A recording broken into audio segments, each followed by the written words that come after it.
हे WhatsApp guys, welcome back once again. दोस्तों, आज की कहानी एक कैदी की है जिसके जज्बे और हिम्मत की जिसने यूरोप की सरकार को पूरी तरह से खोखला कर दिया। कैसे आम से दिखने वाले इंसान देश की उस जेल में भेज दिया गया जहां पर कैदियों को इंसान नहीं बल्कि जानवर की तरह देखा जाता है। पर उस कैदी के जज्बों को देखकर उसके पीछे पड़ी 38 कैदी इकट्ठा हो गए जिन्हें उस जेल की मजबूत दीवारें भी रोक ना सकी वहां से भागने में।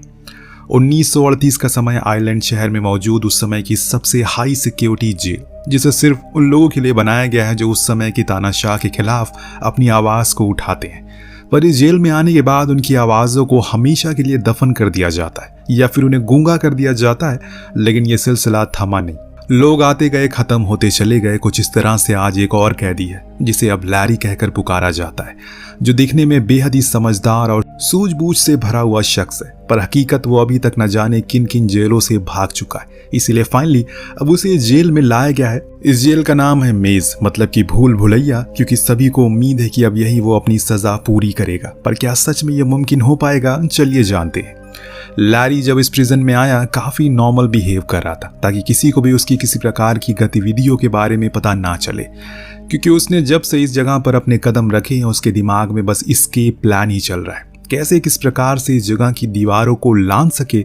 लेकिन उसे ये अच्छे से पता है कि ये ऐसी जेल जहां से ना तो कोई बाहर जा सकता है ना ही कोई अंदर आ सकता है। कैदियों को भी लाने के लिए सिर्फ एक ही गाड़ी का इस्तेमाल किया जाता है जिसे कई बार चेक करने के बाद ही अंदर आने की अनुमति मिलती है। और ऐसे में किसी का भी अकेले बाहर जाना खुद की जान को दावत देने के बराबर माना जाता है। जो गाड़ी खाना लाती है सभी कैदियों के लिए वो दिन में 2 बार आती है, पर उसमें थोड़ी नरमी बख्शी जाती है, जिस चीज को लैरी बेहद ही गौर से देख रहा था। लेकिन अभी उसने फैसला किया कि वो किसी से बातचीत नहीं करेगा। अब शुरुआती कुछ दिनों के लिए तो उसे एकदम ही अलग सेल में रखा जाता है, लेकिन जब वहां के ऑफिशियल ने देखा कि उसका बर्ताव काफी अच्छा है औरों के प्रति, तो उसे निकाल कर एक आम सेल में डाल दिया गया जिससे वो और कैदियों से बातचीत कर सकता है।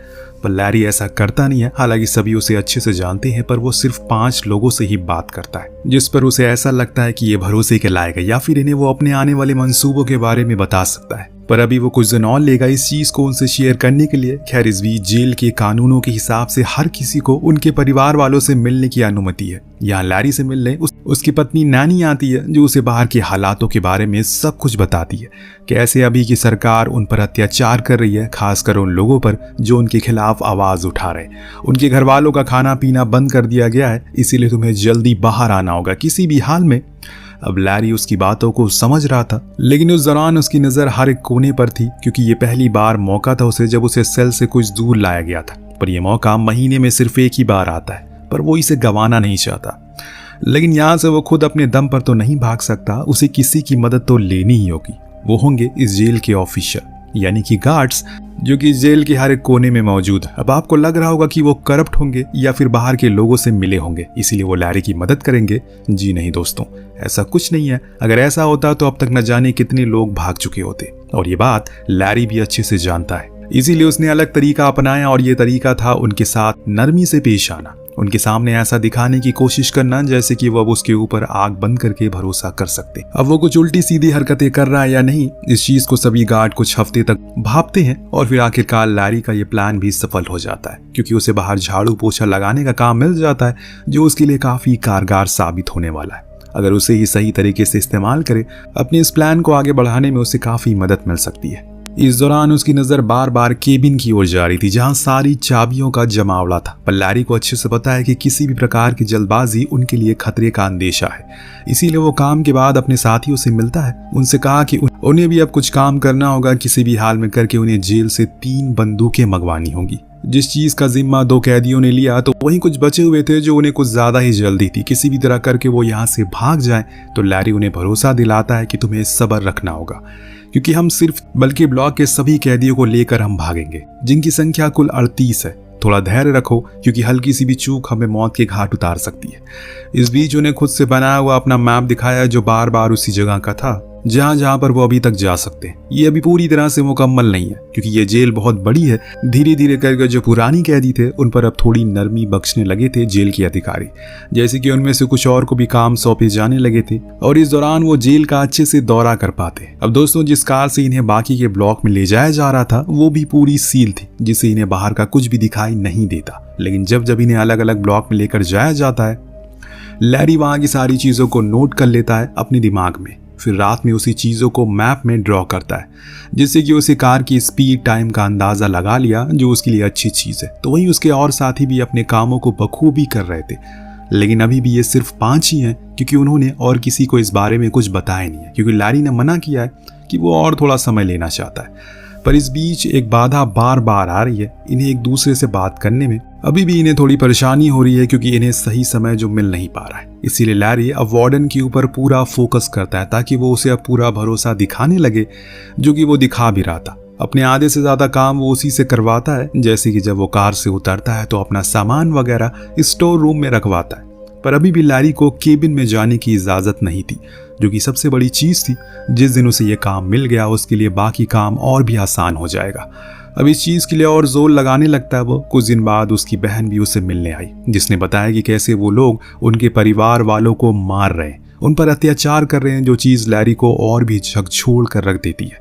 उसके अंदर अब आक्रोश था कि किसी भी तरह करके उसे यहाँ से भागना है। इसीलिए वो फिर, जिसमें से कुछ कैदियों का कहना था कि उन्हें अब औरों को भी बता देना चाहिए कि अब वो यहाँ से भागने वाले, लेकिन लैरी को लगता है कि जब तक 90% प्लान पूरा नहीं बन जाता, वो किसी को नहीं बताएंगे। इतने में उनके पास 2 और कैदी आए, जो कि उन 5 में से थे। उसमें से एक कैदी लैरी को इस जेल की एक फोटो दिखाता है, जो कि रियल थी। अब ये चीज़ लैरी के लिए एक वरदान साबित हो सकती, जिस मैप को बनाने में जी जान लगा रहा था। अब वो काम और भी आसान हो जाएगा, लेकिन अभी भी उसे कुछ समय और चाहिए, ताकि वो और डिटेलिंग में जा सके। अब धीरे धीरे करके समय बीत रहा है, अब गतिविधियां तेज होने लगी है। इस बीच कुछ ऐसा हो जाता है जो अनप्लान था, यानी कि उस जेल में 2 गुटों के बीच में झड़प हो जाना, जो किसी भी जेल में आम बात होती है। इसी के चलते जेल की सुरक्षा और बढ़ा दी गई, क्योंकि सारी बात वार्डन पर आ गई, उसकी देख रेख ये सब कैसे हो गया। लेकिन लैरी की हिम्मत नहीं टूटी, वो अभी भी अपने मकसद में लगा हुआ है, क्योंकि उसने अपने लोगों को यहाँ से किसी भी हाल में बाहर निकालना है। और इसके लिए उसने 2 दिन बाद का समय चुन लिया। अपने ब्लॉक वालों को संदेश भिजवा दिया कि वो पहले स्टेप में नहीं रहेंगे, लेकिन उन्हें कोई भी ऐसी गलती नहीं करनी है जिससे वो उसके ऊपर कोई बात आ जाए, क्योंकि बाद में यहाँ से वो जाएंगे। अब सभी ने उनकी बात को मान लिया। फिर वो समय आ गया जिसकी उन्हें सबसे ज्यादा जल्दी थी, यानी कि एस्केप की। हाँ, हर दिन की तरह आज भी गाड़ी निकली बाहर सामान लेने के लिए, और उसमें थे पुराने कैदी, 2 ड्राइवर और एक गार्ड, जिन्हें कोई अंदाजा नहीं था कि अंदर जाने पर उन्हें कुछ गार्ड मिलेंगे, जो कि असल में नकली हैं, क्योंकि उन्होंने गार्ड की यूनिफॉर्म जो पहन रखी है। अब राशन पहुंचा देने के बाद कार को अंदर लाया गया, तभी उन 3 ऑफिशियल को बंदी बना लिया गया। पर सिर्फ ड्राइवर जो था, उन्हें उन लोगों ने कहा कि तुम हमारे साथ चलो, क्योंकि अब हम यहाँ से बाहर निकलना है। अब बंदूक की नोक पर वो भी डर गया और कहा कि ठीक है, जिसके बाद एक एक करके 12 कैदियों को एक कार के पीछे बैठा दिया गया। फिर गेट को बंद कर दिया गया। दिन वो कार एक एक करके सभी गेट को खुलवाते आगे बढ़ रही थी, क्योंकि उन बाहर खड़े गार्ड्स को हल्का सा भी अंदाजा नहीं था कि पीछे जेल के कैदी बंद है।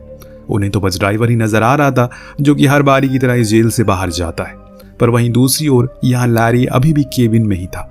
दरअसल उसका प्लान है कि जब कार ब्लॉक 6 के पास पहुंचेगी तभी वो यहाँ से भागेगा, लेकिन अब वार्डन के जाने का समय हो गया है, यानी कि वो केबिन से बाहर निकलने वाला है, जो कि उसके लिए ठीक नहीं था। इस बीच उसने घड़ी को देखा तो 3:30 हो रहे थे, यानी कि अभी टाइम है उस कार को आने में। इधर लैरी भी अब खिड़की से बाहर नजर रखने लगा है कि तभी उसने देखा कि कार समय से पहले आ गई, और अंदर से एक कैदी चुपके से, जिसने गार्ड की यूनिफॉर्म पहनी है, वो बाहर आकर ट्रक में बैठने लगा। पर ऐसा करते हुए उसे एक असली गार्ड ने देख लिया। पहले तो उसे अजीब लगा कि उस कार में जाकर क्यों बैठ रहा है, बल्कि वो तो खाली है। इसीलिए उसने उसके पास जाकर बात करने की कोशिश करी, और इसी बहाने से उसने जब उसे करीब से देखा तो उसे अंदाजा हो गया कि ये कैदी, कि ये असली गार्ड नहीं बल्कि ये तो कैदी है, जो कि फरार होने की कोशिश कर रहा है। और इसीलिए उसे हाथापाई हो गई, जिसमें वो कैदी भी पीछे नहीं हटा और लगातार मारता रहा उसे। जब इस चीज को और कुछ गार्ड ने देखा तो इसी सोच में पड़ गए कि ये दोनों गार्ड आपस में क्यों लड़ाई कर रहे हैं। उसने अंदर के लोगों को मैसेज पहुंचा दिया, जिससे होता ये है कि जो वार्डन था वो भी बाहर आ गया। अब तो इमरजेंसी अलार्म भी बज गया है, जिससे ये सारे कैदी जो कि उस कार में बैठे थे वो भी बाहर आ गए। इस चक्कर में इनके सारे प्लान में गड़बड़ी हो गई, जिस चीज की उम्मीद नहीं थी वही हो गया। सब कुछ बहुत ही स्मूथली चल रहा था, पर अब हर तरफ अफरा तफरी मच गई।